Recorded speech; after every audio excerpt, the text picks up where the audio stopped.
Hi friends, welcome back to my channel. Today I'm very excited because we are talking about a new fragrance, the new Miss Dior Parfum for 2024. That is today's video. But before we go any further, let's take a second to grab our iced coffee or a hot coffee. Let's take a sip and let's get started. Now, this perfume, the Miss Dior, is not new to the brand. It has been around for close to a century now.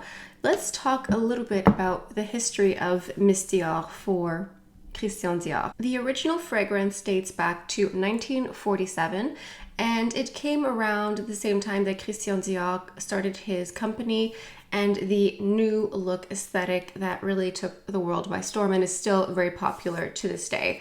Fun fact, Miss Dior is actually named after Christian Dior's sister.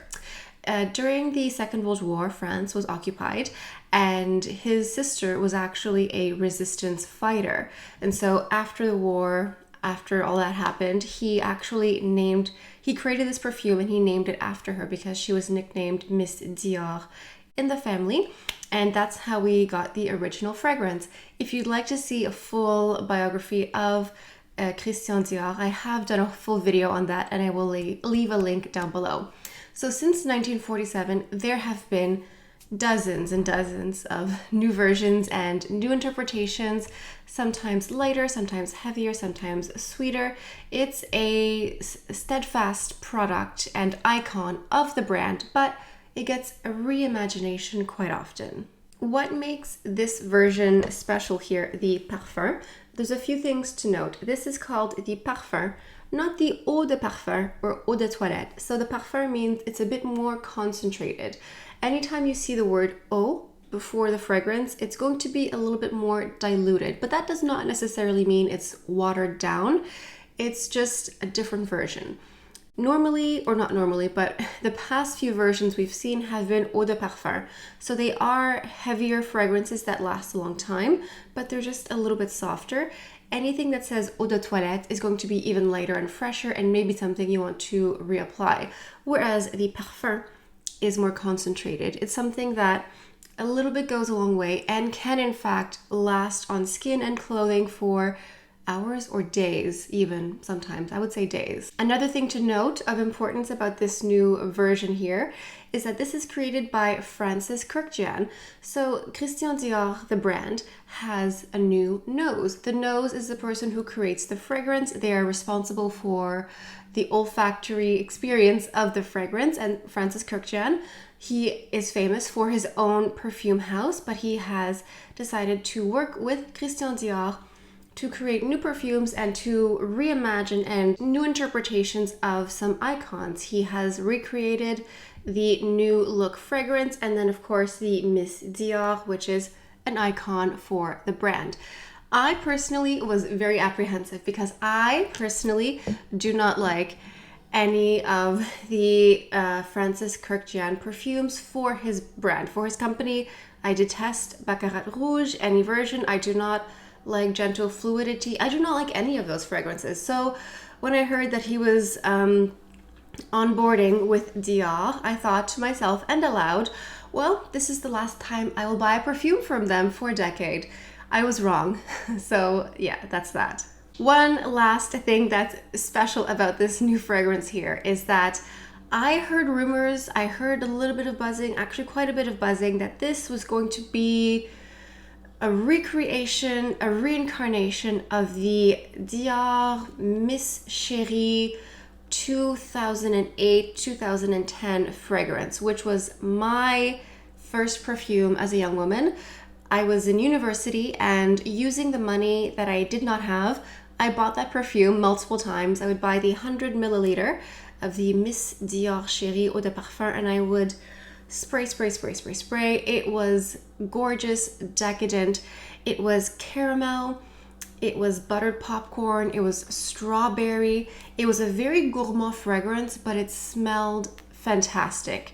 And it was my signature scent. The perfumer for that Miss Dior Cherie was Christine Nagel. I believe she's now for Hermès Perfumes. But anyway, this was over a decade ago and For me, that perfume imprinted on my soul, and I'd heard these rumors that Francis Kurkdjian was going to revisit the classic Miss Dior, and perhaps we were going to see some of that DNA. So we're going to talk about that in a moment. I still have the 2012 version of Miss Dior Eau de Parfum. I purchased this right after that buttered popcorn sensation was discontinued. I like this one. I don't love it, but it was better than nothing. So let's go ahead and talk about the composition of the new parfum here. On this side here of my wrist, I sprayed this before filming to let it dry down, but I will go ahead and do a fresh spray here just to show you the difference. So again, this is a parfum. It's a more concentrated version of the scent, and I ordered this directly from the Dior Canada website. I ordered the 35 ml because they have multiple sizes available. So this version here, this is the smallest size available currently. So this one here is 1 ounce. You can also get the 1.7 ounce, that's about 50 ml. And then the 2.8 ounces, that's the 100, like this. I picked the smaller version because I wanted to test this out and I wasn't sure if I wanted to commit to a full-sized flanker here. So the total for me when I purchased this, I only purchased the perfume. This is a receipt without a price. How fascinating. If I look at the US site, it says it's 110 for this size here. The medium size is 140, and then for the larger size like this is 165, and that's in US pricing. So that's the price range available. The description here on the website for the parfum: between strength and grace, boldness and elegance, Miss Dior Parfum embodies the Dior vision of youth and femininity. Francis Kurkdjian, Dior Perfume creative director, reinterprets the initial olfactory inspiration of Miss Dior, infusing it with today's youthful spirit. That's basically always been the essence and the DNA of Miss Dior, that youthful spirit, that independence, that beautiful woman. A legendary Cherie Miss Dior perfume evolves into a composition that blends floral and fruity accords with voluptuous notes of amber woods. In homage to the jasmine of the original 1947 Miss Dior perfume for two women, Francis Kurkdjian chose a jasmine with rare facets obtained through a special extraction process. The reinvented fragrance reveals a surprisingly rosy and fruity note that contrasts with the woody tones and is brightened with hints of mandarin. So here is the fresh scent and the more dried down version. I pick up fruit. When I smell this new perfume version, I smell more fruit than floral, which is nice. I find that it lightens it. It gives it a youthfulness without being too young and too cutesy. But those fruity notes, I smell strawberry. I smell some mandarin, but I'm smelling orange rather than orange zest, which sometimes the orange zest I find turns a bit masculine and too woody and heavy. This smells light. It smells very feminine. I find the jasmine notes are very subtle and soft. They're not very prominent. The side that's dried down a bit more, I smell a little bit more amber and almost more pineapple scent, something sweet, a hint of tropical, but not really, just very fruity and sweet and juicy. Think of very ripe, delicious fruit. And the patchouli in here is almost unnoticeable. The reason I did not love the 2012 version of the Miss Dior is I found this one here, the jasmine and the patchouli were too forward. It was just a very jasmine forward perfume, very heavy, very patchouli-esque, which it don't really work for me, and for me it's not really the spirit of Miss Dior. Whereas the new parfum here, the jasmine and the patchouli are really toned down. It's really in the back. It's really subtle. It's not up front. Even as it dries down during the day, it's really not what I notice on my pH. And perfume can be very personal. Two people can wear the same perfume and have vastly different results, but for me, the patchouli and the jasmine are practically gone, which I like. I'm noticing more notes of violet, which sort of gives a lighter, softer floral note and also a little bit more powdery. The side that has dried down, I'm picking up a little bit more woody notes. Like those fruity scents are still there, but I'm noticing a bit more amber, a bit more wood notes, spice, a little bit of spicy woody notes. But here on the fresh side, I'm still smelling fruit and almost more stone fruit, like peaches, nectarines, but again, I'm getting warm summer fruits as well, so juicy, ripe fruits. I think that this is a very beautiful version of Miss Dior. It's one of my favorites in a long time. I haven't purchased a new Miss Dior since this one here. I've liked a lot of them. I liked the Rose and Roses.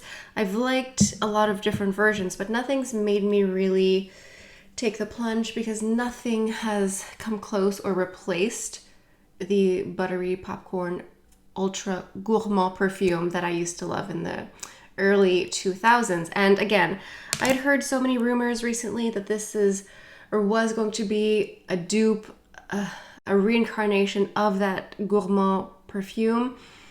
I can say no, not on me. I don't think it's the same. It's a Miss Dior for sure. It's a Miss Dior DNA. It's there. But is this a dupe, a recreation of that gourmand popcorn perfume? No, absolutely not. I'm trying to think of what it is people recognized on them. But you know what? Like I said, perfume is personal. On some people, this may turn into that fragrance, and good for them. It does have sweetness. I interpret this perfume as a gourmand perfume. So if you miss that Miss Dior Cherie, if you like any of the Miss Dior perfumes, you would like this one a lot. If you haven't been a huge fan of the 2012 version, or if the other versions have been too woody, too much jasmine, too much patchouli, I think this one is going to be really nice for you. It's much sweeter, but it's not a saccharine sweet. It's not a caramel sweet. It's not a gourmand sweet. Like, it is a gourmand perfume, but there's no caramel, there's no coffee, there's no syrup, which I think is the difference here. I think it has some fruity DNA from the Miss Cherie from a few years ago, but it's not the same thing. If you like more sweet perfumes than those buttery caramel scents, this one might be for you. Overall, with this fragrance, all of the jasmine, patchouli, woody, cedar notes take a step back. They're there, but it's really the fruit, the juicy fruit, the youthful, the feminine, that's what's forward. And then those other notes are in there in the back. I am a huge fan of this one. Again, it's not a perfect dupe, and I'd heard that before, and I thought, if it is, that's great. If it isn't, we'll see. It is not a dupe for the 2008 version, but I'm very happy with my purchase. I like it, and I have to say, on me, I do find it to be very long wearing.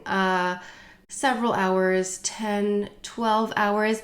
It doesn't last, like it doesn't cast as long after 10 hours, but it's still there. If I go and smell like 10 hours later, it's still there. If I spray it on my clothes, it lasts a whole day. Like in the closet, it's still there. So, I mean, it makes sense. It's a parfum. A perfume is meant to do that. Like that's not like a revelation. A perfume is supposed to do that, but I'm glad it's holding up to that standard. Personally, this is one of my favorite versions of Miss Dior to come out in a long time. That may be shocking for some. It's shocking for me because, again, I did not give Francis Kurkdjian the benefit of the doubt. I'm so sorry. I am eating crow here. I did not think this was possible, but I love this perfume. I think it's very nice. It's not Miss Dior Cherie. That's fine. That recipe has to exist somewhere. In some factory, please send it to me. Send me another one. I would love it. Oh, I would buy it, honestly. Just tell me where to buy it. But it's been discontinued now for over a decade, so I think that's quite difficult to come by. But anyway, I would spend money on that if I could. And I'm sure there's some sketchy retailers you know, that might sell something claiming to be it, but I think I will wait, and perhaps one day something will come out that might be closer to it. Like this, the fruity notes, I can see why some people, it reminds them a lot of that one, but it's just not the exact same. If you are a fan of Miss Dior fragrances, you would like this one. If you're a fan of the Chanel Coco Mademoiselle, you would like this one as well, although Coco Mademoiselle is more patchouli and has more mandarin peel. If you like Valentino, born in Roma, it has those fruity, sweet vanilla notes. I think you would also wear this nicely. There's also, if you like Lancôme La Vie est Belle, that's a bit more gourmand, a bit more syrupy. But if you like that, I think you could also enjoy this one here. I think this is going to be a popular perfume. It is a bit pricier because it's a perfume instead of eau de parfum or eau de toilette. It's a more concentrated version. I like it. I would love it if they would just come out with Miss Cherie again, but I don't think it's going to happen. So until then, I will enjoy my beautiful little pink bottle with her little ribbon here. How adorable is that? Anyway, this is where I leave things to you. Please leave a comment down below. Let me know what you think. Let me know what you think of the Miss Dior series. Let me know which version, which incarnation is your favorite, because there have been so many. Which is your favorite? The perfume, the eau de toilette, eau de parfum, which year, which decade, which era was your favorite? And if you've made it this far into the video, please leave a little pink emoji of any kind in honor of the juice here of the perfume. And if you're not subscribed to my channel, I highly encourage you to do so. I talk a lot about luxury beauty and a lot of French luxury brands. If you're not subscribed, you're going to miss out on a lot of new content and reviews. So on that note, that's all I have for you guys for today. Thank you so much for stopping by. Hope you have a beautiful day, and I'll see you next time. Bye.